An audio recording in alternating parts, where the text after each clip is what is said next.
Hey guys, welcome back. So today I'm going to talk about something that I referenced in another video called the spirit of poverty, which is actually in the Bible. Not that I'm a particularly religious person. I just thought it was funny because that's how long ago this term was coined.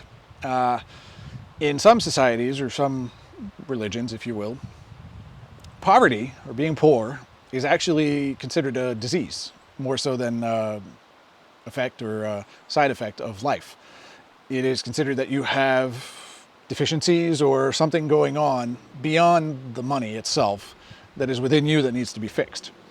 In the Bible, if the spirit of poverty, basically a demon, inhabits you, you have certain traits, certain character traits that you need to get rid of.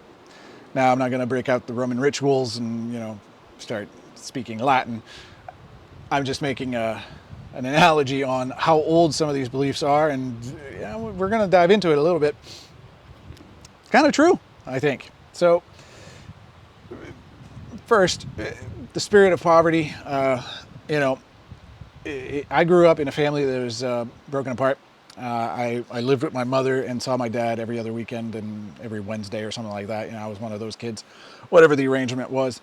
And because of that, I had a very fractured upbringing of system of beliefs, because one family was, doing one thing and the other was doing something very completely different and had different sets of beliefs in religion, money, business, you name it, very divergent views, which is a strange place for a young kid, because I think I was one when they separated. Strange place to navigate, because it's kind of like you're never right. You take one set of belief with you to one place, and then they tell you, no, that's all wrong. And then when you come back, you're like, well, hey, they said that's all wrong. And then, you can see the competing issues.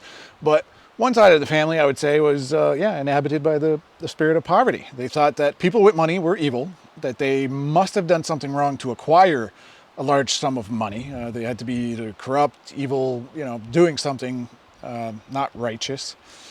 And that money was basically the root of all evil, and that if you had any, you should be giving it away, which is an odd paradox that we'll look at in a minute. But basically, there are 7 traits to the spirit of poverty, and I hope you don't have any, but if you do, I hope you'll recognize them here and you'll start working on them. But the first one is feeling unworthy. I meet a lot of people who go through life feeling unworthy of whatever's going on, a raise, a promotion. They just are extremely uncomfortable with compliments even, so learn to take a compliment, learn to take something that was given, or learn to receive, say thank you, move on. The second thing is fear of success and abundance. Everyone, I think, has a certain fear of failure, which is at number 6 on this list, but some people actually fear success. If you do have success, and it's very large scale success, you no longer fit in with your friends. Your peer group doesn't necessarily match you anymore. What happens if you're a multimillionaire and you don't have to work much? You want to fly to Paris, go see a soccer game. Yeah, your friends can't come unless you're paying, and some of them have jobs they need to report to, and so fear of success, especially massive success, is a real thing. It's subconscious for the most part, but it exists, and it comes from the spirit of poverty. Passivity. This is an interesting thing. People that are extremely passive believe that, if it's going to happen, it's going to happen. If the good Lord sees me fit, he'll bless me with such and such. You might have heard stuff like that, which again, I apologize. I'm not particularly religious, and I'm not saying this to offend religious people or justify the atheists. I'm just saying it has roots in society based from religion, and has impregnated itself, at least in the Western world, very deeply. So passivity, you go through life not doing too much to better your circumstances because you think an external power is responsible for making it better or making it worse. Whether it's God works in mysterious ways or the devil did it, you abdicate your responsibility and nothing really changes for you. That's the spirit of poverty. You typically have a debt mentality, and I hope you don't if you're watching this, but if you recognize yourself, then I have a course on how to mitigate debt, obviously, but not to make this a sales pitch. Debt is just horrible. So debt mentality, you will borrow to make yourself happier in the short term, like right now. You'll get short-term gains, but long-term you're paying much more for anything. And it's a very, live in the now, instant gratification type of living. And the spirit of poverty. Small vision.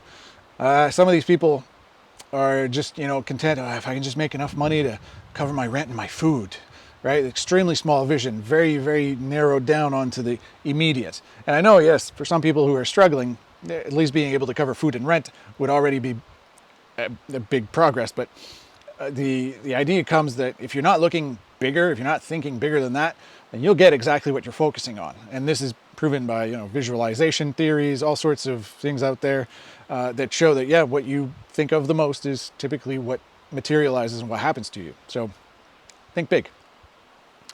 Fear of failure. I think everybody has this one, but the fear of failure is part of the spirit of poverty.